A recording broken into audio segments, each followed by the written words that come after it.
بسم اللہ الرحمن الرحیم. ناظرین، تازہ ترین اطلاعات کے مطابق اس وقت آپ اپنے ٹیلی ویژن چینلز پر دیکھ رہے ہوں گے تمام تر ٹکر ریڈز ہیں. امریکہ میں پاکستان کے سفیر حسین حقانی صاحب نے فائنلی استعفیٰ دے دیا ہے. حسین حقانی سے استعفیٰ وزیر اعظم سید یوسف رضا گیلانی صاحب نے طلب کیا تھا اور استعفیٰ طلب کرنے کا مقصد شفاف تحقیقات کرانا ہے. اب انکوائری میں تمام افراد کو موقف دینے کا موقع بھی دیا جائے گا اور وزیر اعظم گیلانی نے تمام معاملے کی جامع تحقیقات کا حکم بھی دے دیا ہے. اور ایک حسین حقانی صاحب نے بھی 2-3 پوائنٹس کہے جو میں آپ کو سنانا چاہتی ہوں کہ ان کا کہنا ہے کہ ایک نئے پاکستان کی تعمیر کے لیے مجھے یعنی حسین حقانی صاحب کو بہت کچھ کرنا ہے اور نفرت اور عدم برداشت سے پاک پاکستان میرا مقصد ہے، یہ حسین حقانی صاحب کہہ رہے ہیں. اور استعفے کی اطلاع حسین حقانی نے ٹویٹر پر پیغام کے ذریعے دی.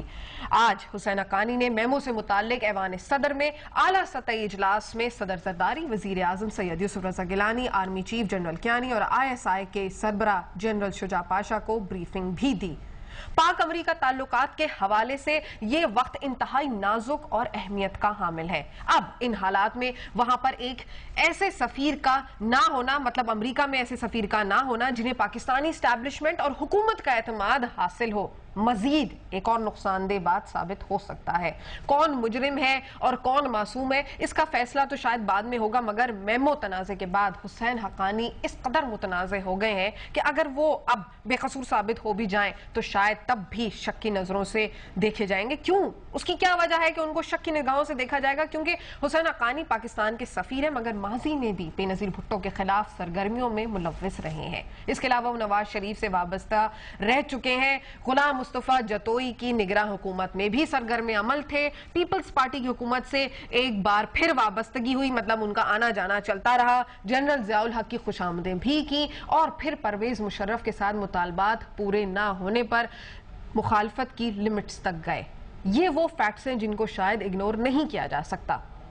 اس کے علاوہ حسین حقانی صاحب نے خود بھی فوج کے خلاف امریکہ میں ایک کتاب لکھ چکے ہیں اور کیری لوگر بل اگر آپ نے پڑھا ہو تو اس کتاب کی زبان اس بل میں بھی پڑھی جا سکتی ہے. اور اب ان کا یہ کہنا کہ وہ پاکستان سے بے حد لگاؤ رکھتے ہیں ایک سوالیہ نشان بن جاتا ہے. اور ناظرین، آپ کو یاد ہوگا کہ کل بھی میں نے کہا تھا کہ اپنی ذات کو مفاد پاکستان کا نام دینے کی روایت پاکستان میں بہت عام ہے.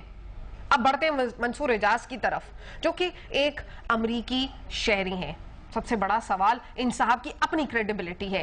ان کے CIA سے تعلقات کوئی ڈھکی چھپی بات نہیں. ان کے ماضی کا ریکارڈ CIA مخالف، ISI مخالف اور پاکستان مخالف جذبات سے بھرا پڑا ہے. اب یہاں پاکستان میں میمو کا معاملہ انتہائی سنجیدہ نوعیت کا ہو گیا ہے جس میں ریاست کی خود مختاری کا انحصار ہے. سوال یہاں پر یہ پیدا ہوتا ہے کہ آخر حسین حقانی اور منصور اعجاز کی آپس میں کیا دشمنی ہے، تصادم کہاں ہے اور کیوں ہے؟ اور کیا امریکی واقعی زرداری صاحب اور ان کی سیاسی ٹیم سے مایوس ہو گئے ہیں؟ حکومت اور حقانی صاحب ابھی تک اپنی صفائی میں ٹھوس شواہد نہیں لا سکے ہیں جو کہ وہ کوشش کر رہے ہیں کہ سامنے آئے، لیکن اس پہلو کو ہرگز اگنور نہیں کیا جا سکتا کہ منصور اعجاز اور جنرل جیمز جونز جن کے جیسے کہ سازشی اور پاکستان مخالف ہونے میں کوئی دوسری رائے نہیں ہو سکتی، مگر ان جیسے لوگوں نے کہیں پاکستانی فوج اور سیاسی قیادت کو لڑانے کے لیے کوئی سازش تو تیار نہیں کی جس میں پوری قوم پھنس کر رہ جائے گی.